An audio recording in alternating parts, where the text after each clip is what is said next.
मैंने माफ़ी मेडिटेशन पर बहुत सारी वीडियो बनाई है। बहुत सारी वीडियो में मैंने बताया है कि माफ़ करना क्यों ज़रूरी है या माफ़ी मांग लेना क्यों ज़रूरी है। तो किसी ने मुझसे सवाल किया कि क्या हर किसी को माफ़ कर देना सही है।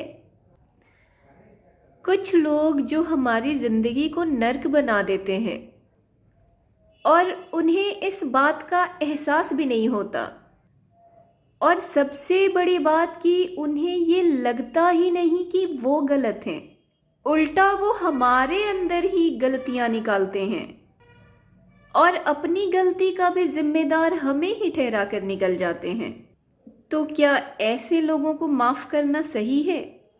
अगर ऐसे लोगों को माफ़ कर दिया जाए तो उन्हें तो फिर अपनी गलती का कभी एहसास ही नहीं होगा। हाँ, ये प्रश्न वाजिब है, लेकिन आज मैं आप लोगों को ये बताती हूँ कि इन सब के बावजूद भी माफ़ कर देने का ऑप्शन ही चुनना चाहिए। हाँ, ये सच है कि किसी ने आपके ज़िंदगी में जहर घोल दिया, बिल्कुल बर्बाद कर दिया, कहीं का नहीं छोड़ा।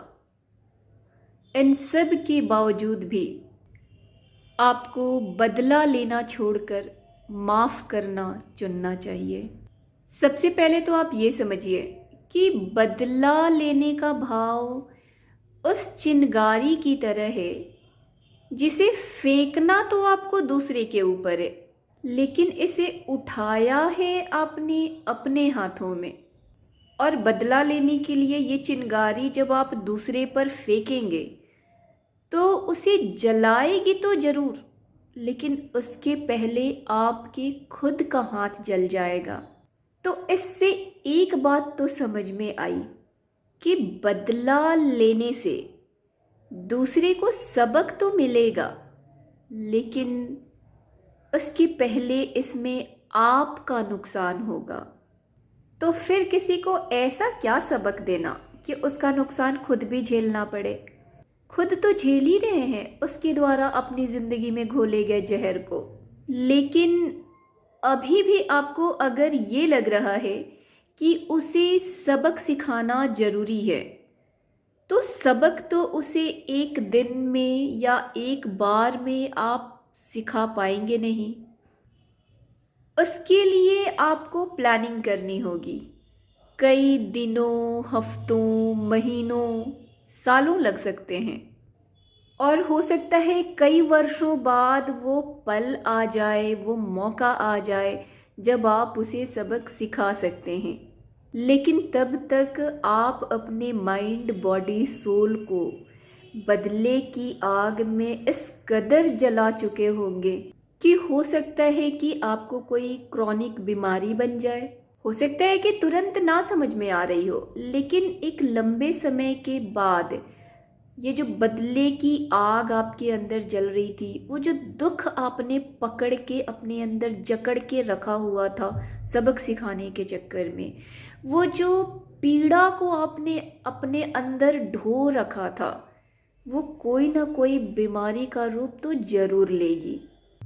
और अगर आपको यकीन नहीं है, तो अगर आपके आसपास, आपके परिवार में, आपके जानने वाले में कोई ऐसा व्यक्ति है जो किसी क्रॉनिक बीमारी से गुजर रहा है, तो आप जब उससे बात करेंगे ना, तो उसके पास्ट में कोई ना कोई ऐसी बात जरूर निकलेगी जिसकी पीड़ा उसने अब तक अपने अंदर ढो रखी है। क्रॉनिक बीमारी से जूझ रहा व्यक्ति किसी न किसी बात को, किसी न किसी बात की पीड़ा को अपने मन में दबा रखा होगा। कोई ऐसी पीड़ा जो असहनीय होगी, और पीड़ा देने वाले के प्रति उनके मन में द्वेष, ईर्ष्या, जलन, तकलीफ जरूर होगी। और यही तकलीफ़ें बीमारी बनकर उभरती हैं।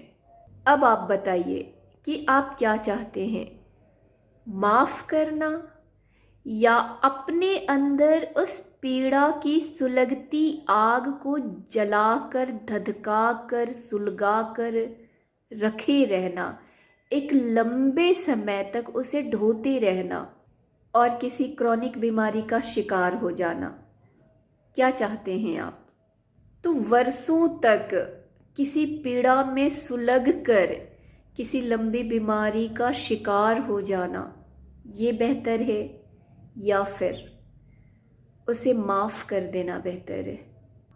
ये माफ़ कर देने की प्रक्रिया पे मैं ऐसे ही नहीं कुछ बोल रही हूँ। माफ़ कर देने की बातें मैं ऐसे ही नहीं कह रही हूँ। इस माफ़ी प्रक्रिया पर मैंने बहुत लंबी साधना की है, बहुत दिनों तक बहुत बड़ी साधनाएं की हैं, बहुत निकृष्ट लोगों को जीवन में माफ़ किया है। ऐसे लोगों को माफ़ किया है जिन्होंने ज़िंदगी में तेजाब डाल दिया था। ऐसे लोगों को माफ़ करके मैं आगे बढ़ी हूँ। इसलिए मैं ये कह सकती हूँ कि आपकी हर बीमारी का इलाज माफ़ कर देना हो सकता है। देखिए, जब नवरात्रि साधना करते हैं ना, या किसी भी प्रकार की कोई भी दैनिक साधना, तो अंत में उसमें क्षमापन स्तोत्र, क्षमा स्तोत्र पढ़ते हैं। चाहे भगवान शिव की पूजा कर रहे हों या माता रानी की शक्ति की आराधना कर रहे हों या फिर विद्या की आराधना कर रहे हों, आप कहीं भी किसी भी दैनिक पूजा में भी या बड़े बड़े अनुष्ठानों में भी अंत में देखते हैं माफ़ी प्रार्थना का विधान होता है। क्षमापन स्तोत्र दुर्गा सप्तशती में भी दिया हुआ है। किसी भी पूजा प्रार्थना के बाद क्षमा प्रार्थना पढ़ने का विधान है। ये क्षमा, ये माफ़ी इसलिए नहीं मांगी जाती कि फूल नहीं चढ़ा सके, दिए नहीं जला सके, अगरबत्ती नहीं जला सके, धूप नहीं जला सके, मेवा मिष्ठान नहीं चढ़ा सके। इन बातों की माफ़ी नहीं मांगनी होती है।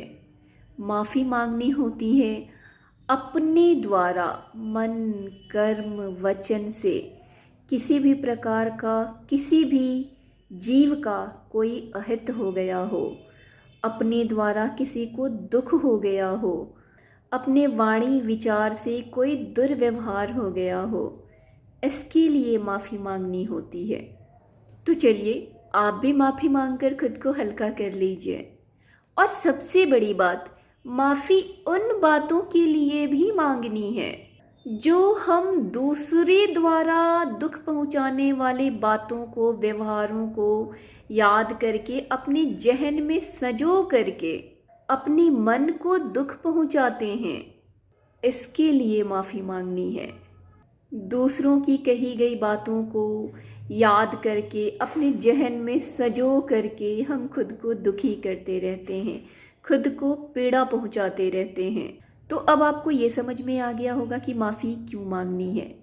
देखिए, सबसे पहले माफ़ी हमें खुद से मांगनी है। अगर दूसरे ने हमें दुख दिया तो हमने कौन सा अपने आप को बचा लिया। दूसरे ने एक बार कोई बात कही और हमने खुद को वो बातें 100 बार याद करी, वर्षों तक उन बातों को याद करके हमने अपने आप को पीड़ा पहुंचाई। तो इसलिए सबसे पहले हमें खुद से माफ़ी मांगनी है कि हमने खुद को कितनी तकलीफ़ दी है। दूसरों की बातों और व्यवहार के कारण जो हमने खुद को तकलीफ़ दी है, इसके लिए हमें खुद से माफ़ी मांगनी है। ये तो हो गई खुद से माफ़ी मांगने वाली बात। अब आप ये बताइए कि किसी दूसरे ने आपको तकलीफ़ दी, आपको पीड़ा पहुंचाई, तो कायदे से तो माफ़ी उसे मांगनी चाहिए, लेकिन यहाँ भी माफ़ी आपको ही मांगनी है। दूसरे ने आपको तकलीफ़ दी है, लेकिन उस तकलीफ़ को आपने अपने अंदर संजो के रखा है, इसलिए माफ़ी आपको ही मांगनी है, खुद से भी, दूसरे से भी। दूसरे से जाके माफ़ी नहीं मांगनी, खुद से तो इसलिए माफ़ी मांगनी है क्योंकि खुद को ही तकलीफ़ दिया है ना। दूसरे ने तो हमें तकलीफ़ दिया है, हमने खुद भी तो खुद को तकलीफ़ दिया, तो इसलिए खुद से माफ़ी मांगनी है। और जिसने हमें तकलीफ़ दिया हमें उससे भी माफ़ी मांगनी है कि भाई हम तुम्हें समझ नहीं पाए, हमारे एक्सपेक्टेशंस शायद अलग थे। क्योंकि देखिए, अगर किसी ने गलती की, आपको दुख पहुंचाया, तो वैसे तो कायदे से उसे माफ़ी मांगनी चाहिए। और अगर उसने माफ़ी मांगी आपसे, तो आप क्या करेंगे? माफ़ करेंगे ना? तो माफ़ कर दीजिए। उसकी माफ़ी मांगने का इंतज़ार क्यों करना है? उस इंतज़ार में खुद को क्यों जलाना, खुद को क्यों पीड़ा पहुंचाना? क्यों इंतज़ार करना उसका कि वो आकर आपसे माफ़ी मांगे?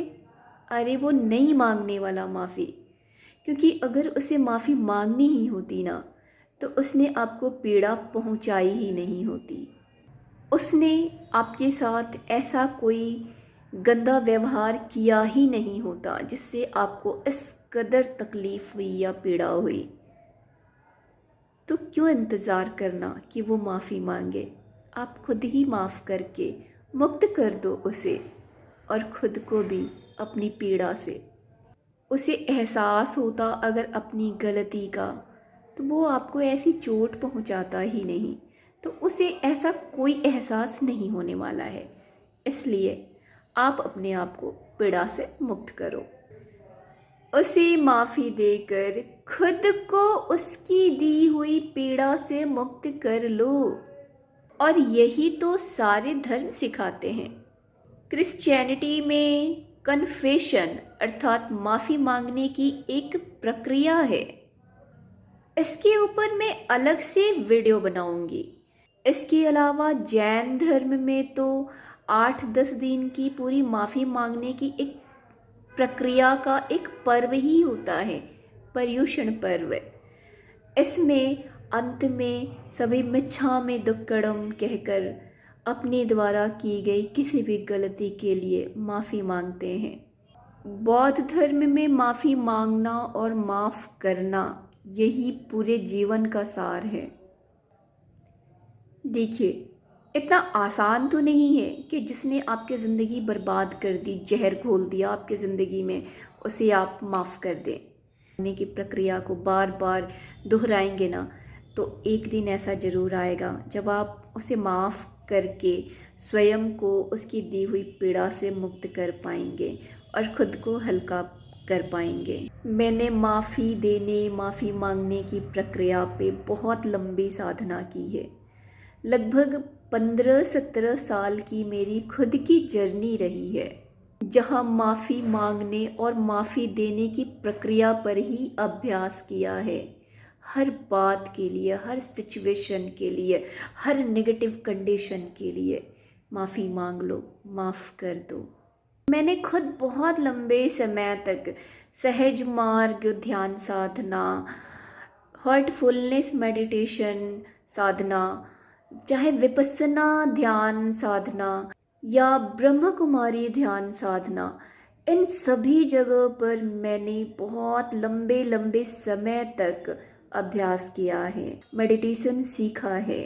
और सभी धर्म यही सिखाते हैं, माफ़ कर देना, माफ़ी मांग लेना। सभी जगह यही सिखाया जाता है, माफ़ कर दो, माफ़ी मांग लो। सभी धर्म यही सिखाते हैं, माफ़ी मांग लेना, माफ़ कर देना। सभी जगह, सभी धर्मों में माफ़ी मांग लेने और माफ़ कर देने की प्रक्रिया का महत्व समझाया गया है, क्योंकि अंततः माफ़ी ही वह रास्ता है जो आपके भीतर की नकारात्मकता को खत्म कर, आपके मन को हल्का कर, आपको बहुत सी बीमारियों से बचा सकता है और आपके जीवन को सद्मार्ग पर ले जा सकता है। इससे आपके मन में शांति आती है और आप अपने जीवन में बिना किसी को ब्लेम किए, किसी भी परिस्थिति के लिए खुद को जिम्मेदार ठहराते हुए, खुद सारी रिस्पॉन्सिबिलिटी उठाते हुए, अपने सारे सिचुएशन की रिस्पॉन्सिबिलिटी खुद उठाते हुए, बिना किसी को ब्लेम किए आप जीवन में आगे बढ़ते हैं। अगर आपने माफ़ी प्रक्रिया पर साधना कि अगर आपने माफ़ी प्रक्रिया को अपना लिया तो यकीन मानिए आप बहुत बड़ी बड़ी बीमारियों से बच जाएंगे। और अगर आप बहुत बड़ी किसी बीमारी का शिकार भी हैं ना, तो आप अपने पास्ट में हुए वो सारे दर्द जो आपने पकड़ रखे हैं उनके लिए जिसने आपको दर्द दिया उसे माफ़ करिए और खुद को भी माफ़ करिए कि आपने इतने दिनों तक उस दर्द को पकड़ रखा है। जैसे ही आप माफ़ करना शुरू करेंगे, जैसे ही आप माफ़ी मांगना शुरू करेंगे, आप देखेंगे आपके मन से नेगेटिविटी रिलीज़ होने लगेगी और आप क्रॉनिक बीमारियों में भी ठीक होने लगेंगे। आप करके देखिए। हाँ, मैं जानती हूँ किसी को माफ़ कर देना ये कहना जितना आसान है ना, करना उतना आसान नहीं है। खासकर तब जब आपको किसी ने बहुत गहरी चोट दी हो, बहुत गहरी पीड़ा पहुंचाई हो, बहुत गहरा ठेस पहुंचाया हो, जानबूझकर आपको परेशान किया हो, आहत किया हो और उसे इस बात का एहसास भी ना हो कि उसकी वजह से आप पीड़ा में हैं। तो ऐसी स्थिति में ऐसे किसी भी व्यक्ति को माफ़ करना इतना आसान नहीं है। लेकिन तय तो आपको ही करना होगा कि आपको अपने मन को इन नकारात्मक भावनाओं से दूर रखना है, अपने अंदर से इन नकारात्मकता को निकाल कर फेंकना है या फिर इसे संजो कर एक क्रॉनिक बीमारी की तरफ बढ़ना है। ये आपको तय करना होगा। तो आप जीवन में ऐसे किसी भी व्यक्ति को जानते हैं जो किसी क्रॉनिक बीमारी से, किसी गहरी पीड़ा से गुजर रहा है, तो उस तक ये वीडियो ज़रूर शेयर कर दीजिए। और अगर वीडियो आपको पसंद आई तो इसे लाइक और कमेंट जरूर करके बताइए। और अगर आपको अपने जीवन में किसी पीड़ा से बाहर निकलने में परेशानी हो रही है, आप नहीं निकल पा रहे हैं किसी पीड़ा से, आप नहीं कर पा रहे हैं माफ़ किसी को, तो आप मुझसे पर्सनल गाइडेंस भी ले सकते हैं। वीडियो यहाँ तक देखने के लिए थैंक यू, बहुत बहुत शुक्रिया, बहुत बहुत आभार, धन्यवाद।